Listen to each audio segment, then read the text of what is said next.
See, to me, thanks, Lucas, to me, this would be the perfect time to say, listen, our numbers aren't perfect, but we have better numbers than any other country in the world. And compare yourself to China. Compare it to Russia. Compare it to any European nation. You know, Japan's got this low inflation and people have certain areas. Our numbers look good. And this way, you could actually pretend, at least for a few months, that you're a unifying president. Democratic strategist James Carville once famously said, "It's the economy, stupid." And other than sharing hairstyles, I agree. The U.S. economy is strong, and you know it's strong when Brian Kilmeade gives you props. How the left has kept us in a permanent pandemic, right? Kilmeade is a Fox and Friends monkey who has repeatedly shoved his penny loafers deep inside his mouth, like the time he attacked the judge who ordered the Mar-a-Lago raid by showing this Photoshop picture of the judge with Jeffrey Epstein's fellow rapist, Ghislaine Maxwell, even though he knew the photo was a fake.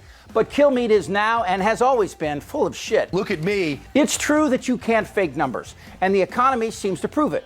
Numbers this year indicate that the economy is strong. Unemployment is low, and even inflation, caused by a worldwide pandemic and the war in Ukraine, shows signs of loosening its grip. But I'm saying you have his choice is attack Republicans and how bad their ideas are. Or I'd say, hey, listen, look at me. And I know countries, we have some challenges, but compared to everybody else, we've worked our way out of it. Kilmeade points to the fact that the U.S. is doing better than other countries and says Biden should point it out. And are Americans doing better? Well, Republicans won't like it, but that's why Biden isn't crowing.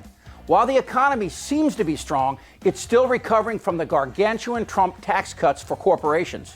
See, Trump cut the corporate tax rate from 35 to 21%, and it's still in place. That's trillions of dollars that corporations don't pay in taxes. And when the pandemic hit, according to the Wall Street Journal, the Fed increased the nation's money supply by a staggering 40%. And that's why the U.S. is experiencing its highest inflation rate since 1982. Republicans like Kilmeade want the America First bullshit, but we aren't first. Think about this for a moment. The USA has the largest trade deficit in the world. We import hundreds of billions more than we export.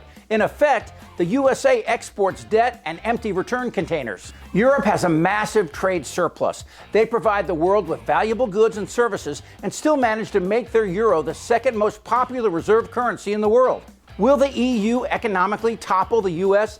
That's not a question for Fox News. Our numbers look good. And this way, you could actually pretend, at least for a few months, that you're a unifying president. Would think if they heard that? We don't care about comparing ourselves to other countries. We just want it to be better. But as Biden and Democrats point out, Europe has better social programs, better health, maternity, and senior care than the U.S. by a factor of 10. Word is, the preview of the speech is he's going to attack Republicans. But the point here is Republicans, and especially conservative media, do not understand economics. They still espouse this trickle-down bullshit, which in a nutshell is a lie perpetuated by big business, and it theoretically works like this. Give corporations huge tax breaks, and we can grow and then hire more Americans. But that's not what happens, ever. Companies don't hire people because you give them tax breaks. They hire people when there's demand for their products, which happens when the middle class, the other 99% of America, gets tax relief. But that only happens when Democrats are in charge. But we have better numbers than any other country in the world. And compare yourself to China. Compare it to Russia. Compare it to any European nation. Now, Kilmeade is surprised that Biden isn't blowing smoke out his ass like Trump did every day for 4 years. That's because Biden understands government and economics.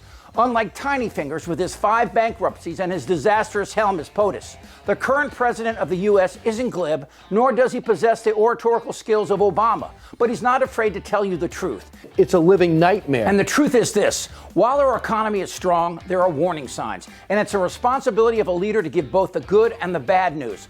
While Trump shit all over federal agencies, corporate profits soared and Americans suffered. And when the pandemic hit, locked down our cities, forced small businesses to close, shut down our schools, kept our kids 6 feet apart. Trump did everything he could to open up the country to a virus that has killed more than 1 million Americans. I just want to make something clear. It's very important. Vaccine or no vaccine, we're back. Why? To help big business. It's true that U.S. is in the word business, but so is BS. Don't be fooled by Hannity, Tucker, Ingram, and this shine box. The U.S. needs progressive policies to protect working people. But first, we need the truth. I am Brian Kilmeade. You know, we've all told a lie before. Fox is a lot of things, but your friend ain't one of them. Now we know for sure. Thanks for watching, and remember to subscribe and follow us on YouTube at Really American.